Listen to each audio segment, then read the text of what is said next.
Kaya na po namin sa hinahanap, tapos dito nga lang po sa Kalahiban po, no?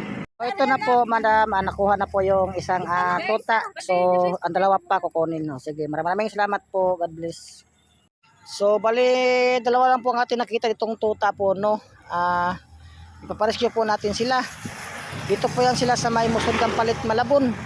Mayroon na po dito nagtapon pong mga tuta. Sila po ay mga butot balat. So akin muna silang pinakain para po sila ay makaibsan po ang gutom. Hindi po ito sila kukunin puro, no, dahil nga po ay wala po tayo paglagyan sa kanya.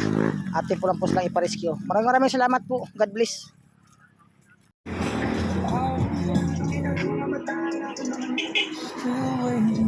So, andito na po yung mga pusa po, madam, no?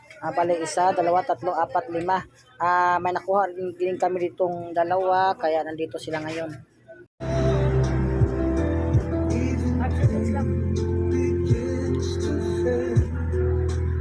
Tama, nakuha nila sa side ko. Ito po yung madam, yung aso po nga nasa Kalahiban. Nakuha na po natin, madam. Dito po namin siya pag sa magkalalagay. Ito ba, ito mo kami. Picture mo kami. 8 years at the rescue on June 9. Pagkita niyo sa FB ko, pwede kayo pumunta sa amin. Pag pumapasok kami, so ito po madam, no, 4 po na tuta.